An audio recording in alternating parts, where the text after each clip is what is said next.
Okay. So thank you very, very much now. Thank you very much for all the support. Terem יקראו ואני אענה. I didn't even request and already I'm able to share the screen. So so we're starting our learning this year. In this week's parsha, we read Lo b'shamayim hi. Okay, it is not in heaven. And I want to talk about this topic in the context of Chuva and other relevant things. So with no further ado, let's just start. I'll share with you the screen of the sources and we'll start learning together. Baruch Hashem. So there we go. We read in our parsha the following paragraph. Ki ha-mitzvah azot, because this mitzvah, asher anochi mitzavcha hayom, lo nifleti mimcha velo rechoka hi. As this mitzvah that I'm commanding you today is not elevated away from you, and it's not distant from you. Lo b'shamayim hi. It is not in heaven, this mitzvah. Saying that as if someone could have said, who will climb to the sky and will take it for us and then will read it to us and we will do it. It is not that way. This mitzvah is not distant from you. It is not in heaven. V'lo me'ever layam hi, and it's also not beyond the seas. It's not further away behind the ocean, as if someone would say, who will go over, cross the ocean, and will take it for us and will read it to us and we'll hear it and we'll do it. It's not far. It's not distant. It's not in heaven.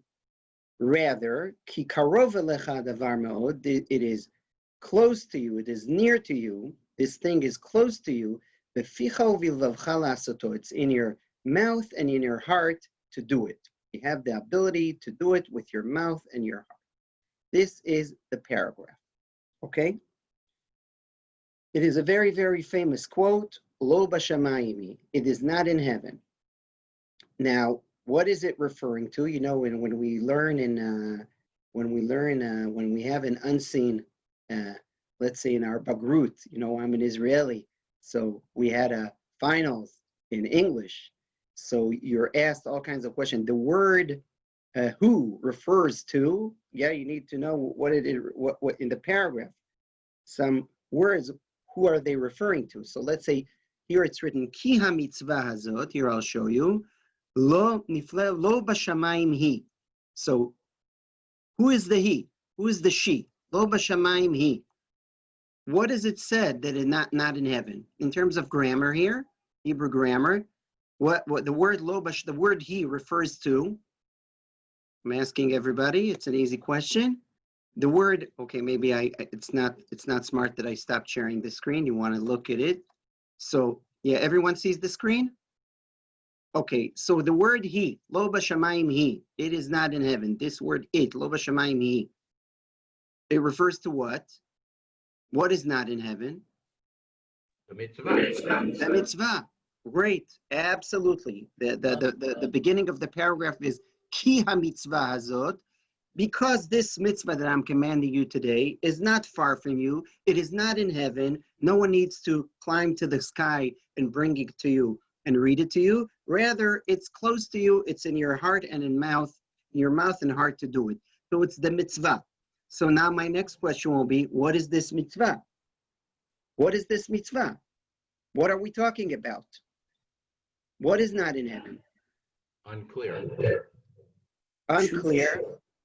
So please, now we're in so take your educated guesses or interpretations.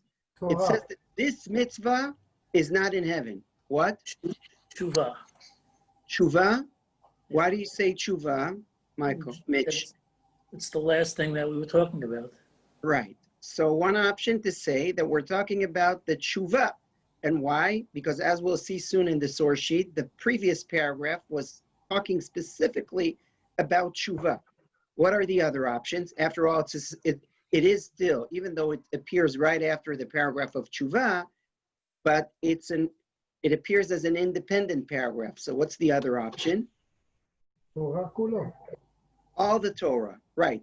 Because many times in the Torah, when it says, Shamor et ha-mitzvah, or ki ha-mitzvah, even though it's written in singular, mitzvah, but it really means mitzvot, yeah? Ha-mitzvah hazot, meaning the entire mitzvot.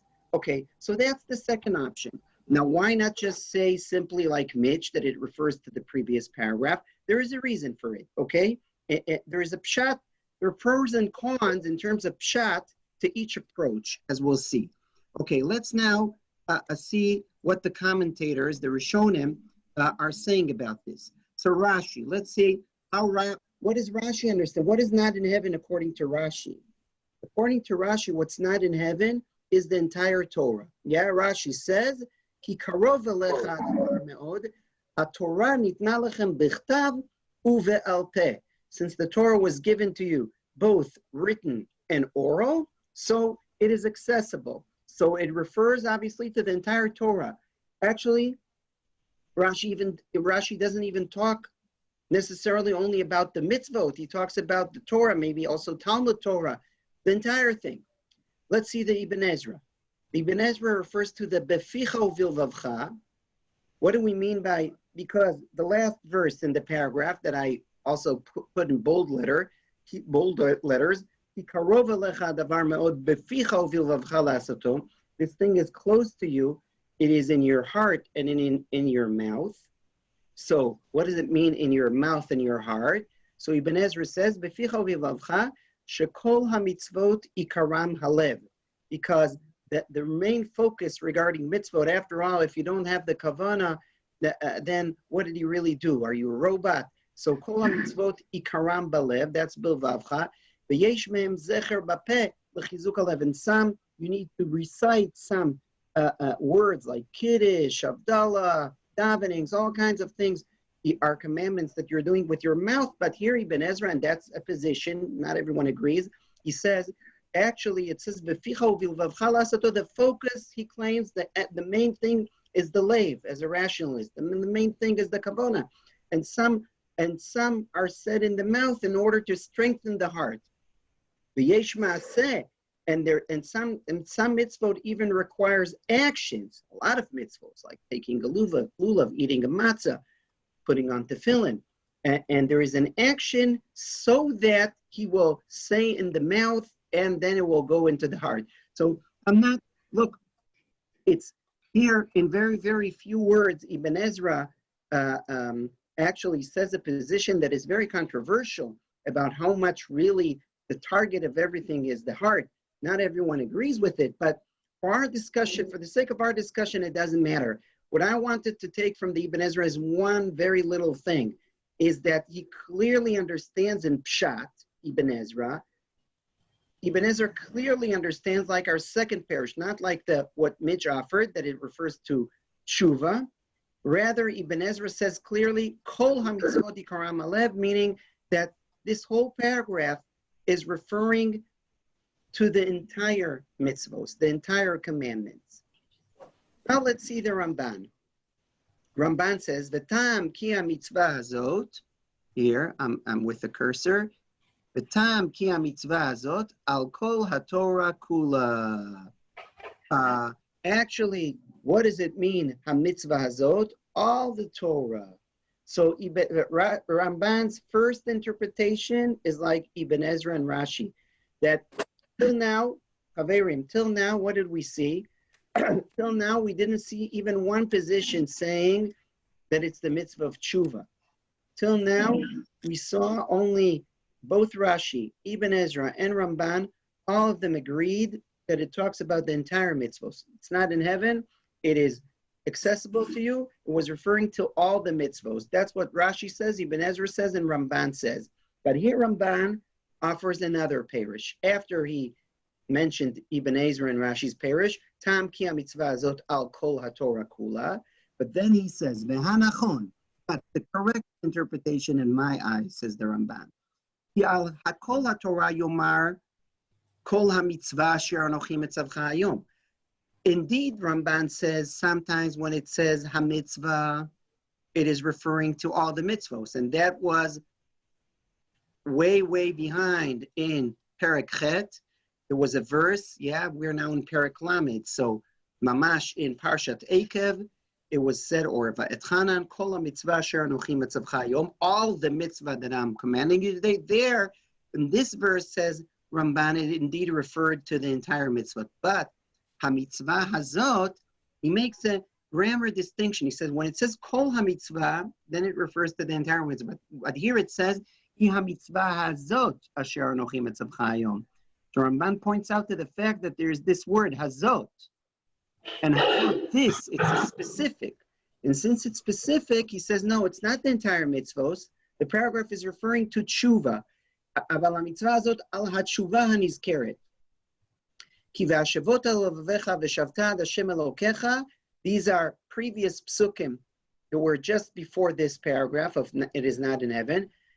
מצווה שיצווה אותנו לעשות כן. When it says, and you will return to your heart, or and you will return till Hashem, your God, this is a commandment. So there is a commandment to do tshuva. And now the Ramban needs to, there is a certain problem with his parish. In order to understand the problem with his parish, let's, for a minute leaving the Ramban, we'll return to him. Let's now read indeed the paragraph. Look at that. It's Dvarim Perek Lamed Pasuk Aleph. Just to remind you, we started with Dvarim Perek Lamed Pasuk Yud Aleph. So we're really talking few psukim before the pasuk, it is not in heaven, and it is not in heaven, before the pasuk, ki ha-mitzvah hazot, because this mitzvah is not far, is not in heaven.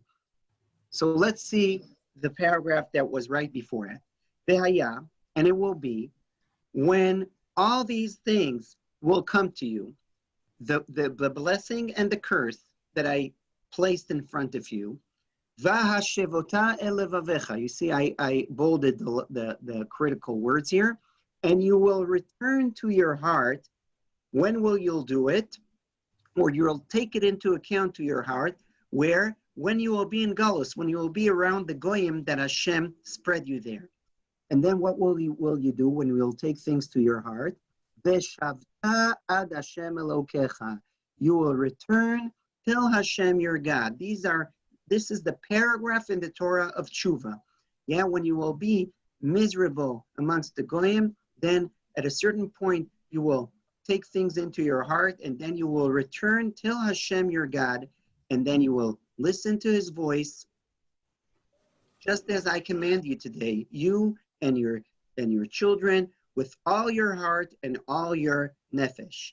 And then in exchange, once you return to Hashem, and then Vishav Hashem Elokecha, the same root, Vishav, Hashem will return your exile, the people that are in exile, and he will have mercy on you, and he will gather you from all the nations that he spread you out there. Okay, and then there are a few more psukim. I skipped some, and then the Atat Hashuv, and you will return, and you will return to Hashem, and you will listen to his voice, and you will do all of the mitzvos that he is commanding you today. And then Hashem will bless you and will give blessing in all of your work and with children and with property and with your fruits, because Hashem will return. Again, he will return to do good to you and be happy with you, just like he was happy with your fathers. And then the last pasuk, because you will hear the voice of Hashem your God to keep his mitzvos and his laws that are written in this Sefer Torah, ki tashuv el Hashem, because you will return to Hashem your God with all your heart and with all your soul. And then right after it, this is pasuk Yud, there is ki ha-mitzvah hazot, right after it, ki ha-mitzvah hazot asher anochi mitzvah, because this mitzvah that I'm commanding you, it is not in heaven. So look, in this paragraph that was right before the paragraph of it is not in heaven, we see here, we see 2-3 times that it's written that we will return to Hashem, and that in exchange Hashem will return to us, or he will restore again our good situation. He will bring back our people from the exile. He will be again happy with us. So the theme is tshuva. So naturally, Ramban says, so if it says right after this paragraph, Ki ha-mitzvah hazot asher anochi metzavcha hayom, probably this mitzvah hazot is the mitzvah of Chuva. And Ramban assumes that there was a commandment, one of the Taryag, a positive commandment that if you sin, to do Chuva. And what is the source of this positive commandment to do Chuva? These verses, Ve'shavta Hashem Elokecha, you will return to Hashem, Ve'ata tashuv, and you shall return to Hashem, Ki tashuv, because you will return, etc. So now I'm asking the crowd here, the Kahal Kadosh that is listening to me. I'm asking a simple question, Chaverim. Isn't it is indeed, do you see here in this paragraph that was right before the paragraph of Lo B'Shamayim, do you indeed see here a commandment to do tshuva? Is there a commandment to do tshuva written here? Pshat. No, Who said no? I did. Okay, so Phil, why do you say no? I don't see it as the command. It's a prediction of what's going to happen. Absolutely. Phil, if we read Pshat, this is a story. This is a narrative. It is not a commandment. God is telling us, or Moshe is telling us in the name of God, when you will be in the exile, at a certain point you will take things into your heart, and then you will return to Hashem, and then Hashem will redeem you. It's just telling us the future. So it's very encouraging. There is a promise here that at a certain point in the Galus, Hashem promises that at a certain point in the Galus, we will do tshuva and He will restore our ideal position. It's very encouraging. It's a promise. But then, since it's written in this way as a promise, not as a commandment, look, and you will return to Hashem. And you will return. And then at the end, because you will return to Hashem. It doesn't say Shuv Hashem. Yeah? There is no, even when it's written here, Ve'atat Shuv, it's not a commandment. It's part of a story. Okay? So, therefore, when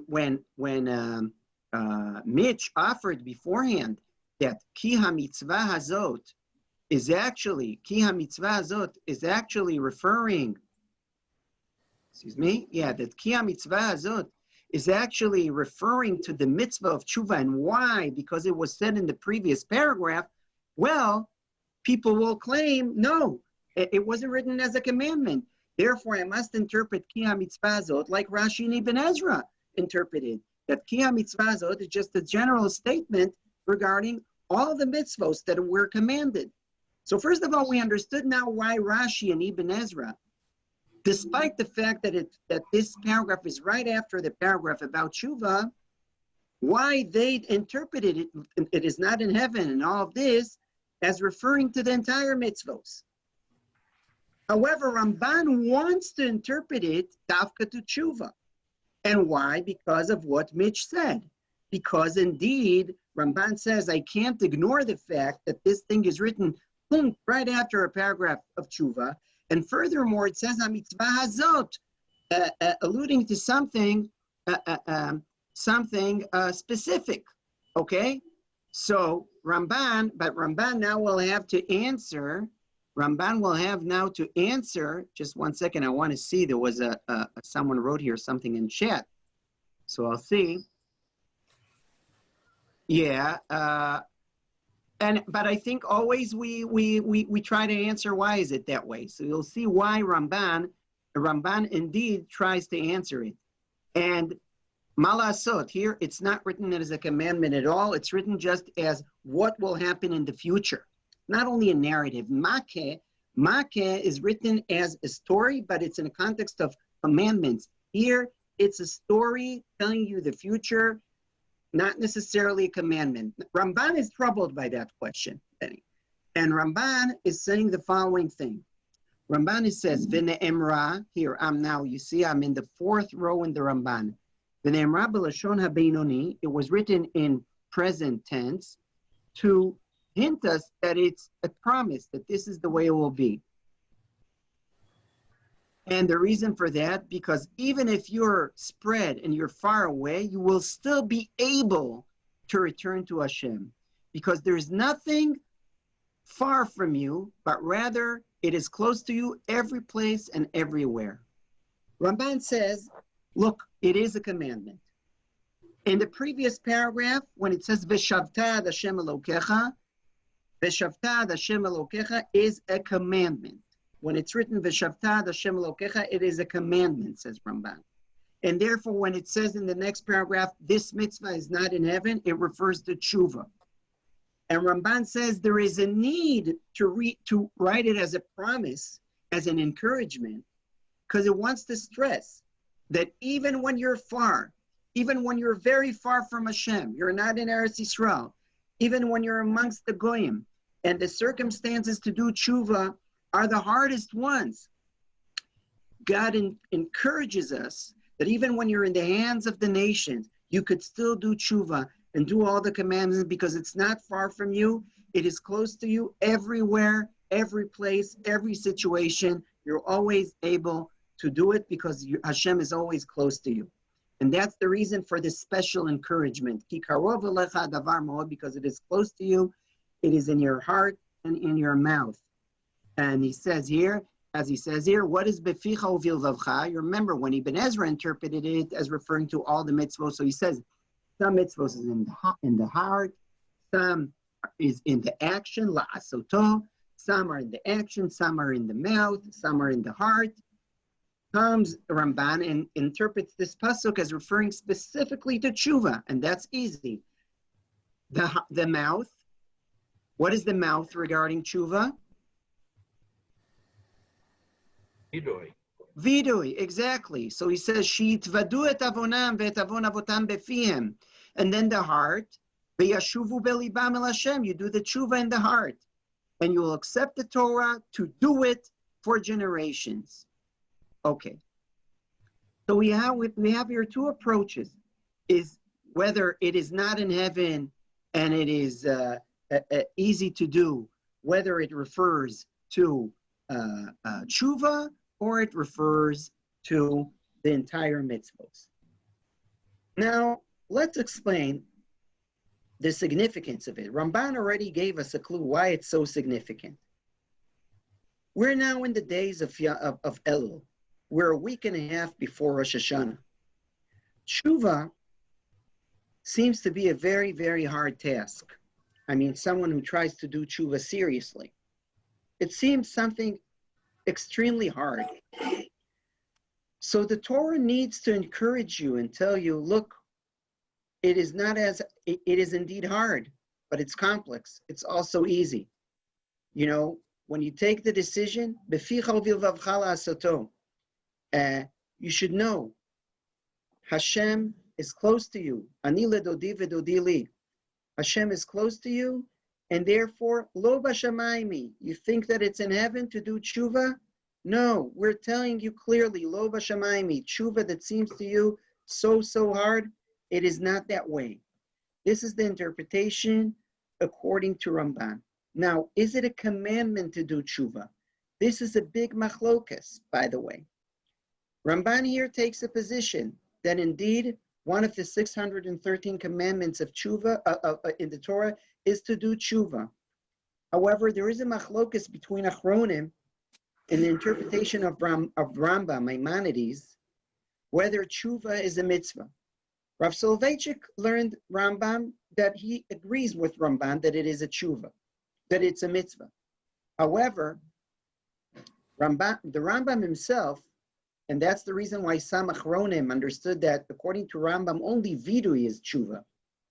When you do tshuva, then you have a mitzvah to do it in a form of a vidui, but the tshuva itself is not a mitzvah.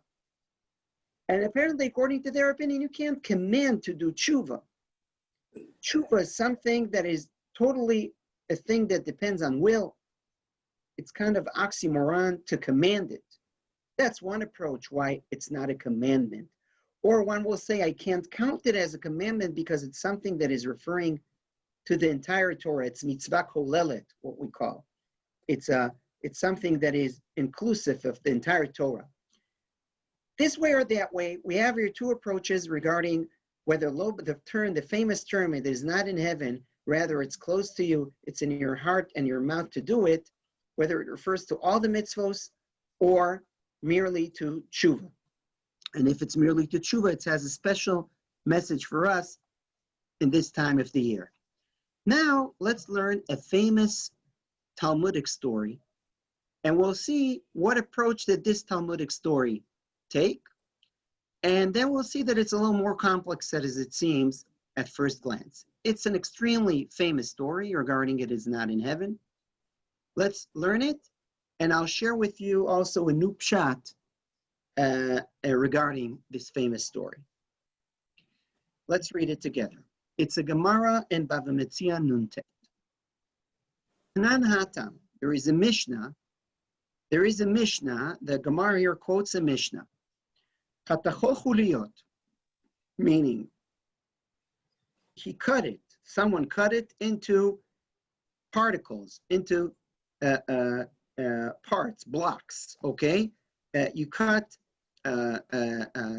It was. I'm just saying. We're talking about an oven. Okay, we have an oven, and the oven is. I won't say broken up. It is made out of stones or out of I won't say stones. Cheres. Okay, ceramic, whatever. But it's parts. And he put cement between each part, meaning he built an oven from parts, okay? Rabbi Eliezer is purifying the oven. He says that this oven is not accepting tumah, impurity, and therefore, if there are taharos, if there are things that are pure, that are touching it, they're not becoming contaminated. And Chachamim metamin. Chachamim said, though, these taharot, let's say there is truma or kodshim that are touching this oven, they will become impure. V'zehu tanuro shalachnai.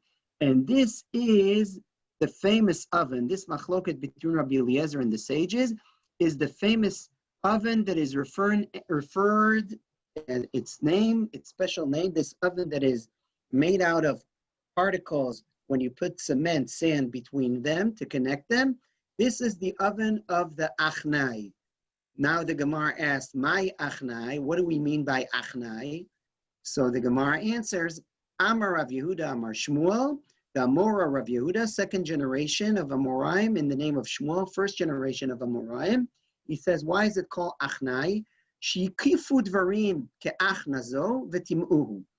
Because he surrounded this oven with a lot of words, a lot of arguments, like a snake. Achna is a snake that goes round and round, and they impaired it. Meaning, why is this oven called Tanuro Shel Achnai, the oven of the snake that is going round and round? Because there was a big dispute regarding it. Rabbi Eliezer purified it, and Chachamim claimed that it's impure, and Chachamim brought a lot of argument. They surrounded it with a lot of arguments, like this snake. That's the intro to this story, to the famous story. Now there is another Tanaic source, Tana, and here starts the narrative. Tana, the famous story of Lo B'Shamayim. The Tana says, at this day, Rabbi Eliezer replied made all the arguments, all the answers to the claims of the Chachamim. He said all the arguments of the world, and they were refusing to accept all of these arguments from them. Meaning, there was a big dispute, a big debate, whether this oven is pure or impure. Rabbi Eliezer said a lot of arguments, and they were refusing to accept. They stuck to their position that this is a contaminated, impure oven. But then, after he gives them all of his arguments in halachic discourse, then he tries another approach. After he said all the answers, kol tshuvot shebaolam, all the answers, and all the arguments, after he finished all of his arguments of halacha, then he tells them, Amar lehem, if halacha is like me, then this charuv will do. Charuv is, okay, I forgot the word. Charuv. Hello? Carob. Carob? Arab. Yeah. Box, So, carob tree. so charuv, this charuv, it's a certain fruit tree, well proved. What happened when he said that statement? Look at that, magics, Harry Potter. Nekar charuv mimkomo me'ama. The tree that he's, look, just try to live the situation. Here they are, next to the Beit Midrash, the sages and Rabbi Eliezer, arguing, saying halachic arguments, one to the other, back and forth. And then at a certain point, when he sees that they're refusing to accept, Rabbi Eliezer says, you see this tree? Maybe they're in the Beit Midrash and there is a window open. You see this tree? If I'm right, if the halacha is like me, this tree will prove my point. Right when he finishes saying that statement, Harry Potter, this tree is uprooted. Me'ama, a big, let me tell you, it's much more than 2 meters social distance. It's very, very far. It was just flew. All right. So it seems that heaven are supporting him, right? Some even claim that the miracle was even bigger. He said this tree, this fruit tree will prove my point, and it was uprooted a whole bunch. Amrulo. But the sages are not that impressed by this. The sages are telling them, okay, you can't bring, when we're discussing your halacha, you can't bring the proof from this fruit tree. But he doesn't give up. He says again, if the halacha is like me, then the water, the river, yeah, it will prove. Okay, the spring will prove. What happened? Just as he completed his sentence, the spring turned back. It did a U-turn. Did you ever see, there's water floating in one way, and then all of a sudden, once he finished his sentence, instead of going top down, they were starting going down up, yeah? Bottom up. Okay. So they're not impressed again, and they're telling him, we can't bring a proof. There's no proof from the spring. Then he said again, if the halacha is like me, the walls of our Beit Midrash, we're now arguing in a Beit Midrash, the walls of this building will prove my point. Then the walls starting falling down. Wow. And then Rabbi Yoshua, one of the sages that were arguing with Rabbi Eliezer, Ga'ar b'hem, he rebuked them, the walls. He told them, if Talmidei Chachamim, if rabbis, if sages are arguing with halacha, what is it? This is not your business. So what did the walls do? They were starting already to fall. Lo naflu mipnei kvodo shel Rabbi Yoshua. So they didn't fall totally because of the respect of Rabbi Yoshua, and they didn't fix themselves up again because of the of Rabbi Eliezer, and they're still bent, meaning, the Pisa Tower, okay? So that's what happened there, the Pisa, meaning the walls were bending because they started to fall. Once Rabbi Eliezer said, if I'm right, the walls will prove my point. But when Rabbi Yoshua says it's not of your business, then they stopped. Okay, then he returns again, Rabbi Eliezer. He doesn't give up yet. Okay, they weren't impressed by the tree. They weren't impressed by the spring. They weren't impressed by the walls. So he says, if the halacha is like me, it will be proved from heaven directly. A heavenly voice came out and called, why are you arguing with Rabbi Eliezer? You know that as halacha like him everywhere. Wow, that seems like a knockout. A heavenly voice is telling the sages, look, why are you arguing with him? He says it's pure. You're saying it's impure. He's not convincing you, but we're telling you he's right. Rabbi Yoshua now stands on his feet, on his legs, and he calls. And this is our verse from our parsha. Lo bashamayim. Hello, it is not in heaven. Now the Gemara asks, what is Lo B'Shamaymi? What does he mean to say when he says Lo B'Shamaymi? A heavenly voice said that Allah is like Rabbi Eliezer, and he says Lo B'Shamaymi. So Rabbi Yirmiyah explains the Amora, because the Torah was already given on Sinai, and once it was already given on Sinai, we are not considering the bat kol, the heavenly voice. It is not an argument, because you, Hashem, already wrote in Sinai, Acharei Rabim Lehatot, that we should follow the majority ruling.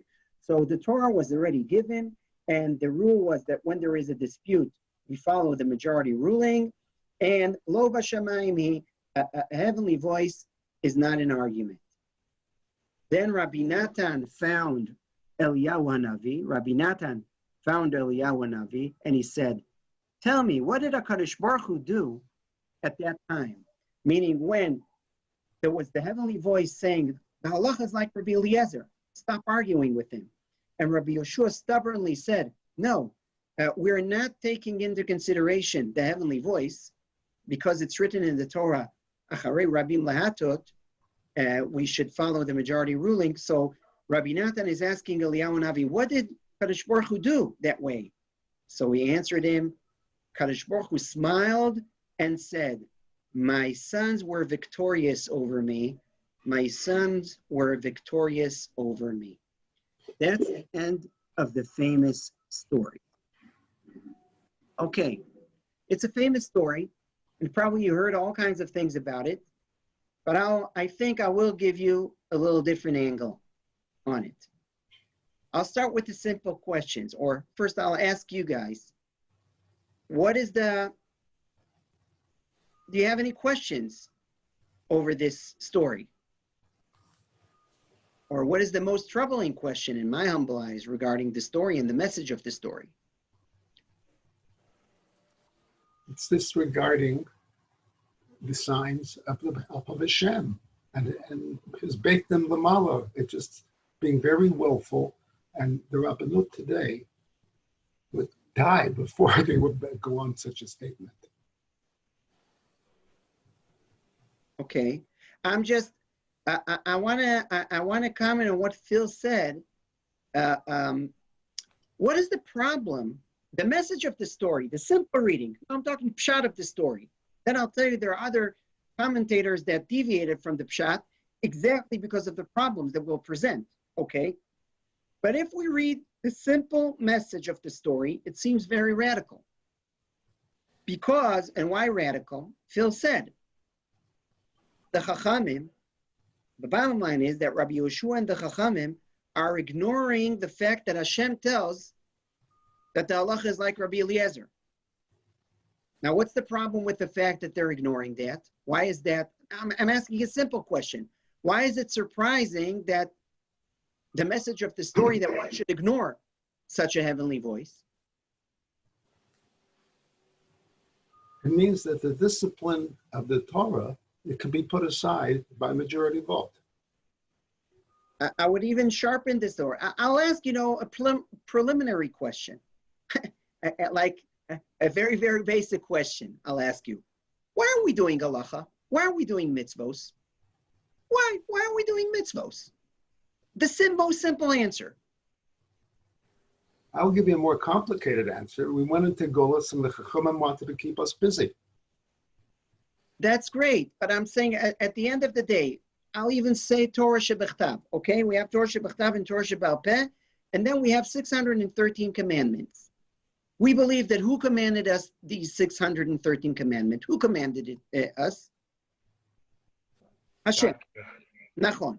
So when I'm doing a mitzvah, the purpose of shaking a lulav, there are a lot of kavanos and a lot of good things, but the basic, I'm doing the will of Hashem.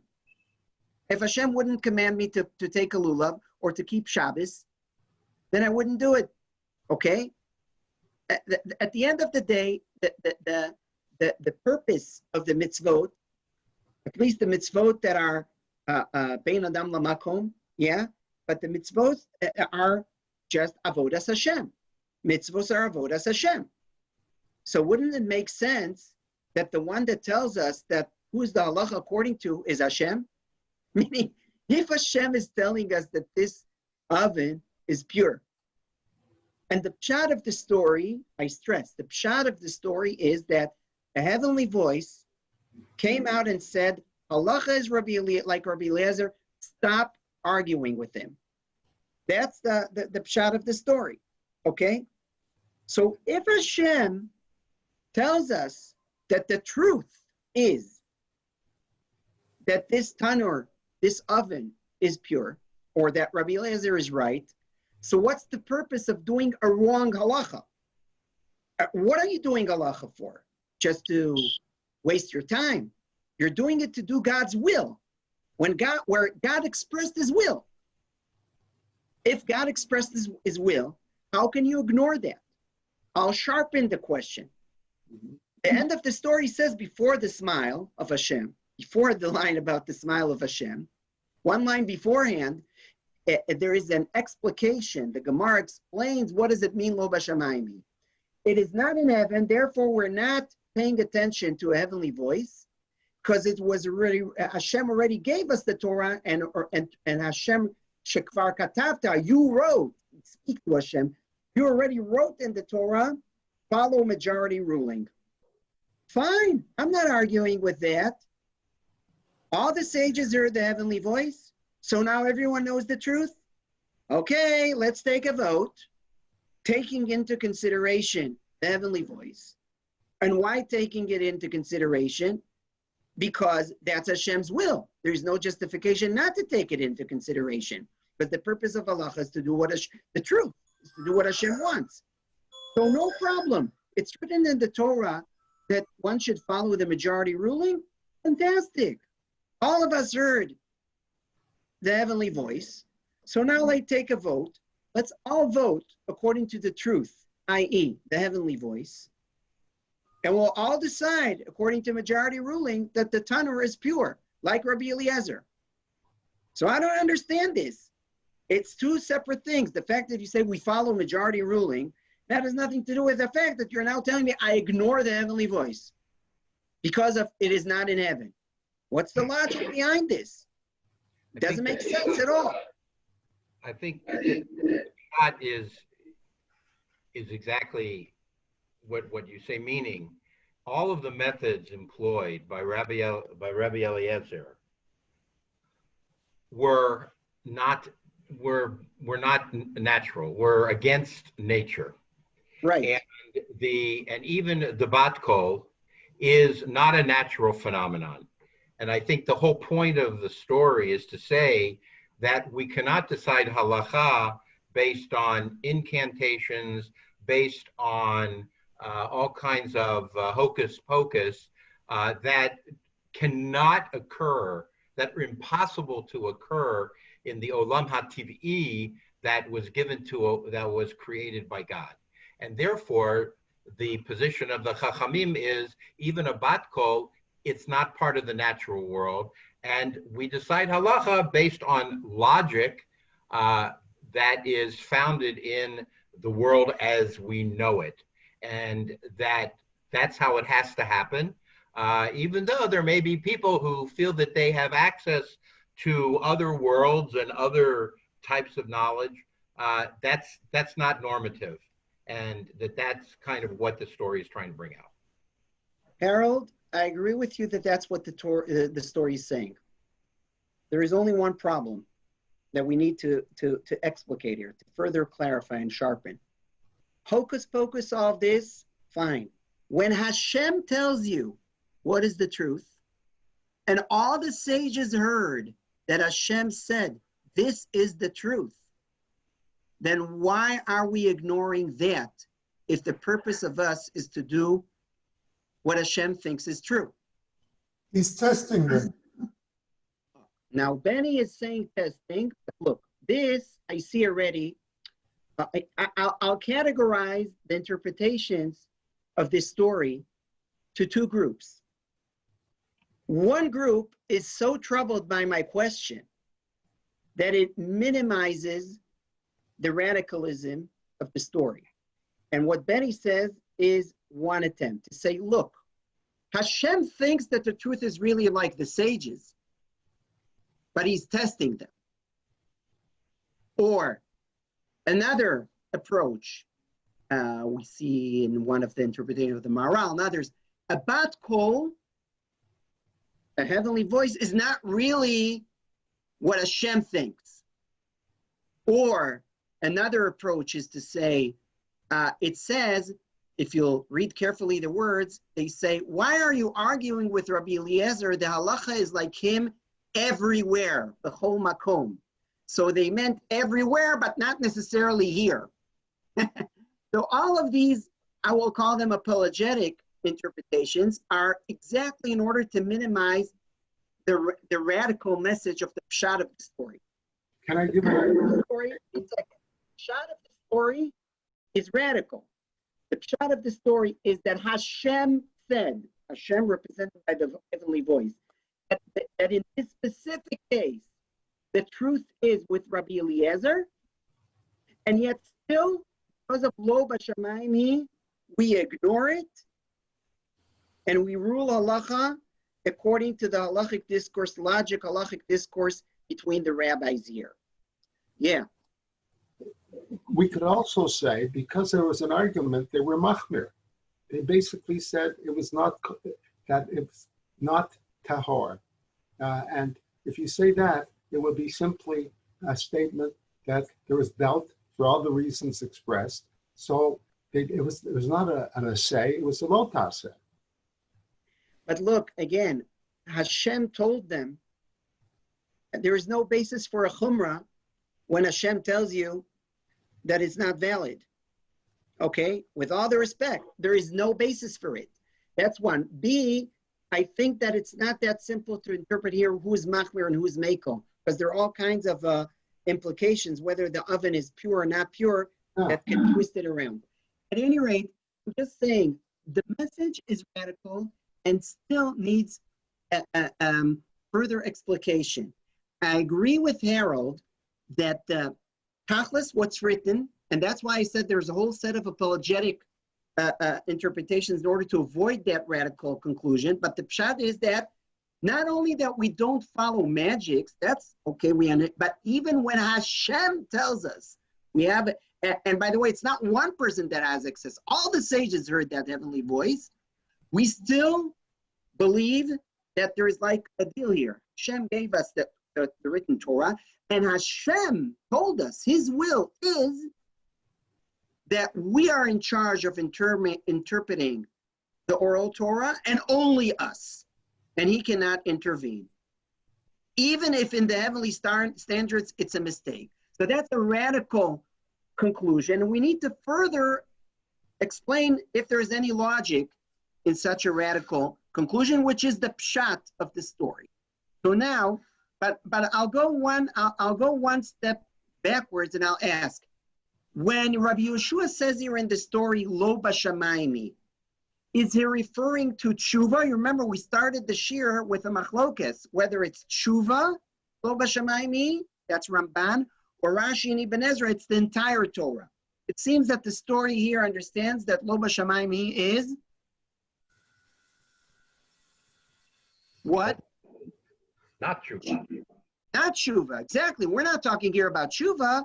We're talking here about the entire Torah, and the drasha here is saying it's not in heaven. The pshat is the mitzvos are accessible to heat. Yeah, they're not in heaven. They're close to us.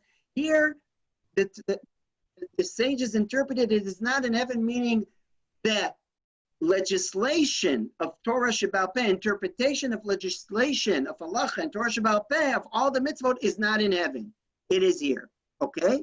So, but it's definitely referring to the entire Torah, not regarding keeping it, but regarding interpreting it and legislating it. Now let's go back to our source sheet in an attempt to further understand the story, especially according to its radical message. So first here, for the sake of time, I need to go a little quicker. The Gemara in Psachim brings a machlokes Beit Shammai and Beit Hillel. And the Gemara there regarding Kiddush, which bracha you say first, Kiddush of Shabbat night, first the Bor Pragafen or the bracha on Kedushas Shabbos, and the Gemara concludes, the halacha like Beit Hillel. Now the Gemara says, what do you mean? The Gemara doesn't need to tell us that halacha, that Beit Hillel. We learned in the Gemara in Eruvin that regarding Machloket Beit Shammai and Beit Hillel, it says, Elu ve'elu divrei Elokim chaim v'halacha ke Beit Hillel. There is a heavenly voice saying that is halacha is like Beit Hillel. So what do we need? What do we need? A specific ruling in the Gemara that halacha is like Beit Hillel, it's superfluous. We know because there is a heavenly voice. The Gemara says, maybe this statement was written in the Gemara before there was the heavenly voice. But indeed, after the heavenly voice, there's no need for such a statement.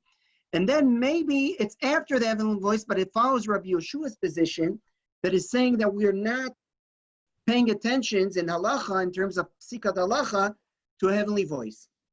Why did I bring this Gemara? Because in this Gemara, you see explicitly that this thing, this radical concept that is brought in the Gemara and Bava Metzia as the bottom line of the story, that Rabbi Yeshua says, and HaKadosh Baruch Hu admits that my son were victorious, meaning the conclusion of the story in Bava Metzia that this is the way to go. We ignore heavenly voices in the practice of ruling halacha. Well, we see that this is controversial. In the Gemara and Psachim, the first answer is that indeed after a heavenly voice, there wouldn't have been any need to say that halacha is like Beit Hillel. Meaning, there is an opinion here in the Gemara Psachim, the first opinion, the first Ibait Ema in the Gemara Psachim is that, yes, when there is a heavenly voice, meaning when Hashem tells us what is the truth, then we follow it. And it makes sense, as I said. Okay? So I just want to first present that this famous statement, Lo Bashamayni, that is based on the story of Bar Bava Metzia, is controversial. Meaning that the Gemara Psachim brings an opinion that we do follow heavenly voices in ruling halachos.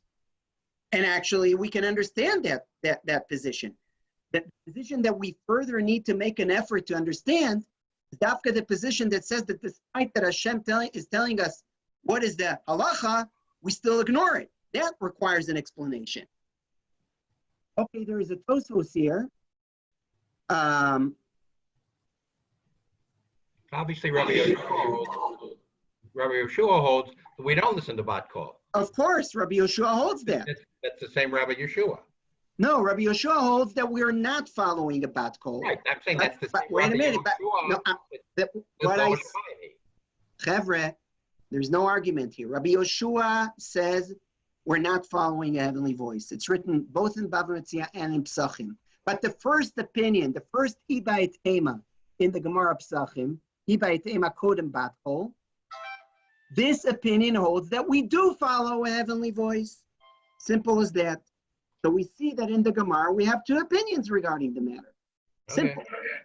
Now, Tosfos, okay, I think I'll skip Tosfos because of the lack of time. It first says that Bat Kol went out only for the honor of Rabbi Eliezer. So that's like what I call the apologetic opinion. Then at the end, the Dafka says that the opinion is that we anyhow are not following a bat kol, even if it's a true thing. Now look at the famous Sota Choshen.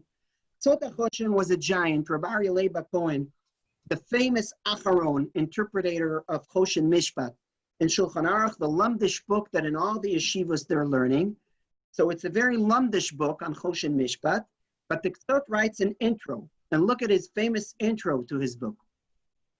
Because of that, I believe what I said, that the Torah was given and interpreted according to the ruling of the human brain, mind. And I will say, and we're relying only on our logic, halachic arguments. And this is the interpretation of Pia Patcha B'Chochma V'Torat Chesed Al Lashona. What is the meaning of the verse? She opened her mouth with wisdom, but a Torah of Chesed is on her tongue, because Torah Sheba'al Peh was given according to the decision of the sages, even if it is not true. Look at that. Af al pi she'eino emet. Okay, that should be put in bold letters. I made here a mistake that it's not in bold letters. Af al pi she'eino emet, meaning the Torah is ruled according to what the Chachamim decide, even if it's not the objective truth. And that's why it's called Torah's Chesed and not Torah's Emet. Torah Chesed al Lashonah, because even if the decisions are not correct, as long as they were done in the proper procedure of halachic arguments and discourse, this is how we rule it. So the Tzot HaChoshen took the story and understood it in the radical message of it. Now, Chaverim, I want to give you some solution to the question that I gave you. And then I'll show you even another thing, that we said that the Gemara talks about the entire Torah that is not in heaven, not about Chuva. I'll show you that it talks really about both in the deep meaning of it. I'm sharing with you an ingenious interpretation of this Gemara said by my Rebbe Rav Amital, Zecher Tzadik Livracha. All the interpretations of this story ignore what were they arguing about. Rav Amital connects the whole Agada to the beginning of the Gemara that we read together. You know, usually people even don't read it. I read it with you because I knew that I will share with you Rav Amital's interpretation. What were the first lines of the introductory lines before the story? Is what they were arguing about. They were arguing about an oven that was made by pieces and was attached by sand. The pieces were attached by sand. Rabbi Eliezer purified the oven, and the sages impured the oven. Now, what are the rules of Tumantara? The rules are that if you have an unbroken, a complete, a wholesome, an unbroken vessel, utensil, then it could accept impurity, makabel tuma. But if it's a broken vessel, then it cannot accept tuma. Once the vessel, the utensil was broken, the oven was broken, it is pure, meaning it cannot accept, it cannot become impure. Apparently, says Rav Amital, the machloket between Rabbi Eliezer and Rabbi Yoshua is a deep machloket. If I have an oven that was made by broken parts or by parts, do I consider it an unbroken oven once it was attached by cement, by sand? Or I say, no. A complete, an unbroken oven is only an oven that is indeed complete and unbroken. But if it's attached by particles, by components, this is considered a broken oven and it cannot accept tuma. Rabbi Eliezer says, I have high standards. I'm living in heaven. In my standards, once it is attached by pieces and it's not whole, pure whole, then that's already a broken utensil and it will be pure. It cannot accept tumah. Rabbi Yoshua and the sages are saying it is not in heaven. Rabbi Eliezer, your standards are standards of heaven. Indeed, in heaven, this is a broken vessel. Indeed, in heaven, this is considered a broken vessel. But the Torah is given to human beings. The Torah is given to human beings. And the job of oral Torah is to take the heavenly Torah, and Hashem gave us the mission, gave the sages in Sinai the message, the mission to take this Torah and make it a Torah not of angels, a Torah of human beings. And in standards of human beings, this is considered a tanur that is an unbroken tanur. In standards of human beings, even if you take parts, and this is a mashal to tshuva, even when a person is broken into pieces, a person, even if he's broken into pieces, once he takes cement and he's attaching particles and builds something out of it, in human being standards and heavenly standards, this is a broken thing. But in human beings standards, this is already considered something unbroken. Okay? Something that is not broken. And this is regarding both a human being and a tanur. Now we understand the entire story perfectly. Now we understand that when the heavenly voice says, halacha is like Rabbi Eliezer, it is a true statement. The heavenly voice is saying, yes, this is a broken oven. But the heavenly voice is speaking on heavenly standards. And Rabbi Yeshua is standing on his feet and he says, it is not in heaven. You're right, the heavenly voice. The halacha is like Rabbi Eliezer in terms of Shamayim. But in terms of the halacha of human beings, this is a not broken oven, okay? Because when a human being takes parts and attaches them, this, on human being standards, this is already a not broken entity. Lo b'shamayim, okay? And then Hashem smiles and says, Nitzchuni bana, yeah, we rule according to a majority ruling of human beings in human standards. This is the halacha of Torah Sheba'al Peh. I think this is a beautiful, beautiful interpretation, a genius one, because it's the only interpretation, A, that takes into account what is the topic that they were arguing about and connects it to the narrative, and B, it explains us why, on the one hand, without any apologetics, indeed the heavenly voice said that the objective heavenly truth is like it is the halacha of Rabbi Eliezer. There's also another kind of truth. It's the truth of halacha of Torah Sheba'al Peh, when the Torah is a Torah of human beings. And now when we reach this point, we can even see how wise, how smart is this narrative in the Gemara in Bava Metzia. Because I told you, and all of you agreed with me, that the story is talking about Lo b'shamayim, when Rabbi Yeshua calls Lo b'shamayim, Rabbi Yeshua is referring to the entire mitzvos and how do we interpret them? Like an oven, impurity. It doesn't have to do with tshuva. But now you see that in the depth of it, it talks about tshuva, as I explained, because actually what Rabbi Yeshua and the sages are saying, it is not in heaven, meaning because the Torah, the tshuva, the Gemara says the tshuva was created before the world was created. People cannot keep mitzvos at all if there's no concept of tshuva. Once Hashem decided to give the Torah to human beings, then Hashem decided at that moment, before even one person made a sin, that there will be tshuva in the world. Because we're not angels. There is a verse in Kohelet, Ein tzadik ba'aretz asher yaseh tov v'lo yechta. The verse in Kohelet says there is no righteous person that will never sin. If the Torah would have given to angels, then maybe.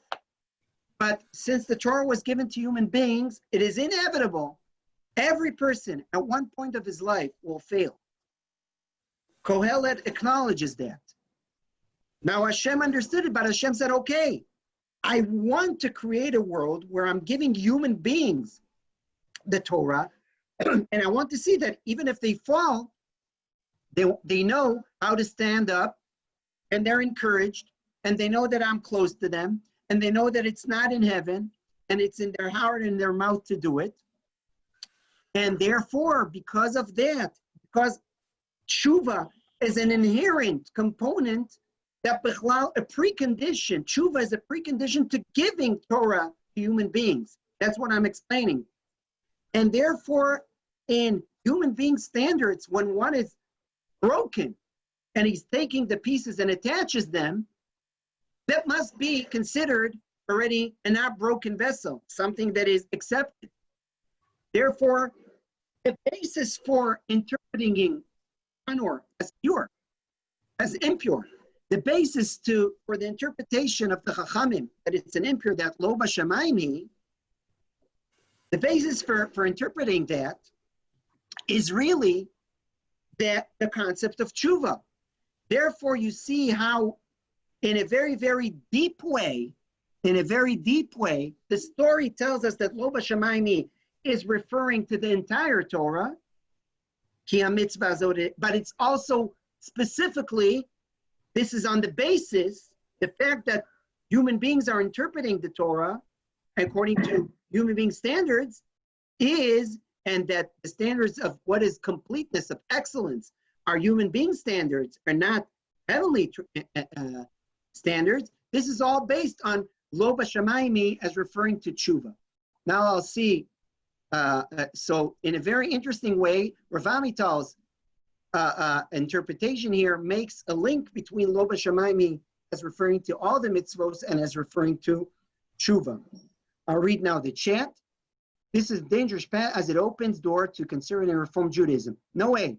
We have the message of all the sages, and have you seen the Ktsot HaChoshen says it very, very explicitly, the Ktsot HaChoshen.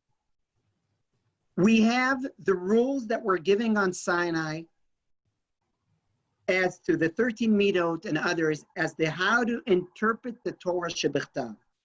And there is a very, very clear halachic procedure as to how to interpret the Torah Shebichtav. And what the story says, that the people that are in charge to interpret the Torah Shebichtav is the sages. And the considerations are halachic considerations and not heavenly voices. That's what's written here. This is very, very orthodox. Now, let's continue. I'll share the screen. We're almost done. Yeah. So here there's some sources that show you that this machloket.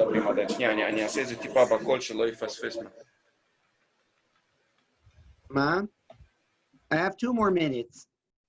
So this machloket of Rabbi Eliezer and Rabbi Yoshua, I've here, and we won't be able to go over all of this. We see it in other cases too. That Rabbi Eliezer is saying the heavenly standards, and Rabbi Yoshua says, yes, we are saying the Torah is Torah of human beings. There are several examples here in Tainus, in Sukkah, in Brachos.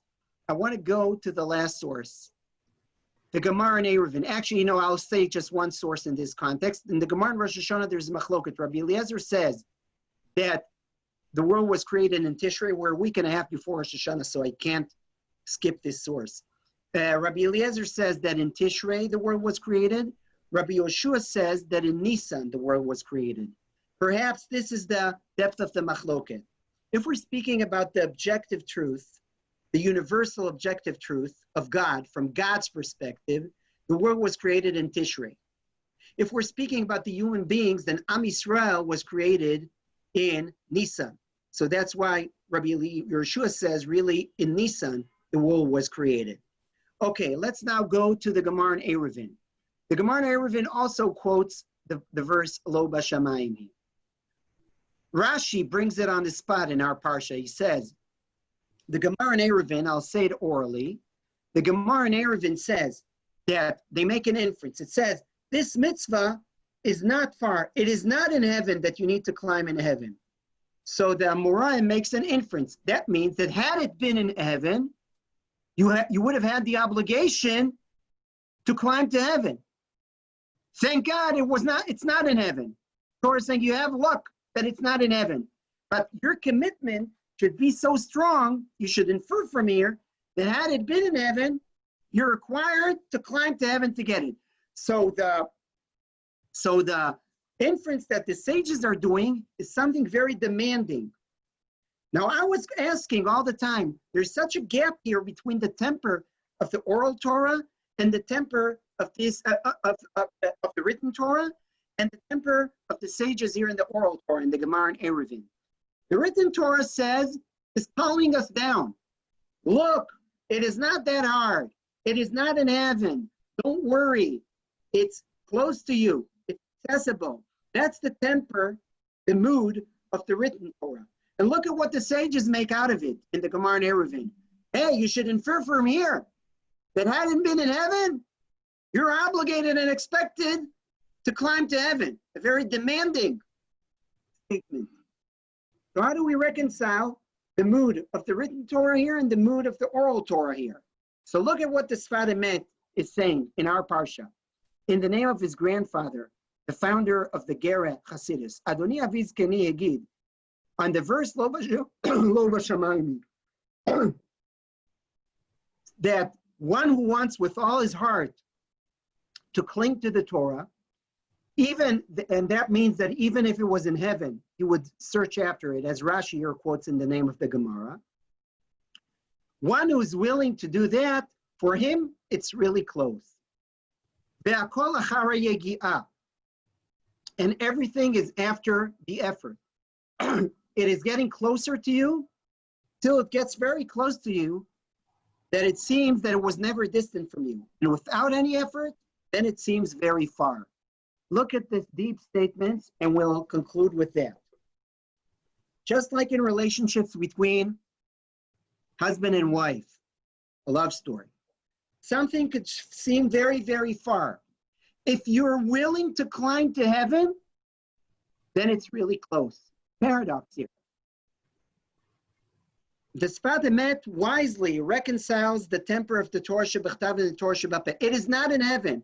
It is accessible. It's close. You know when it will be easy for you?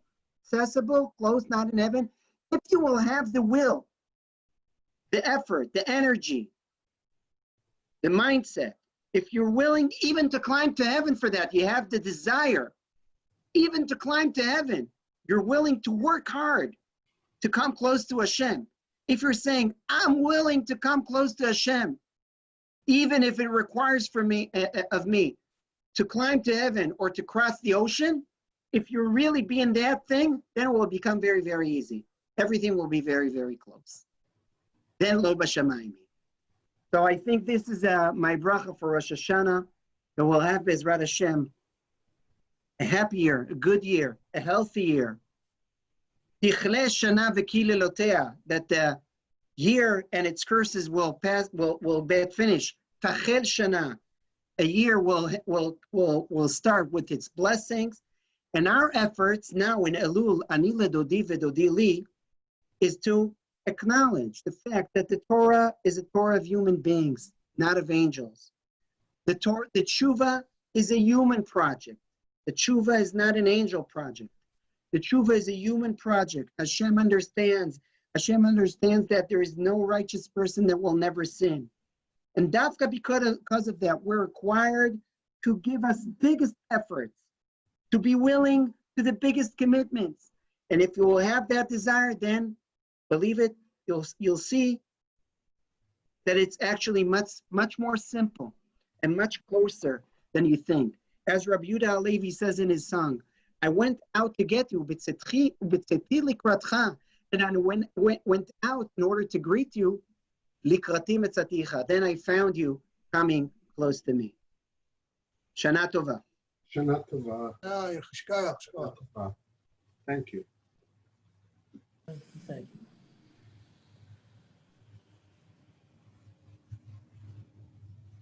When do we come back?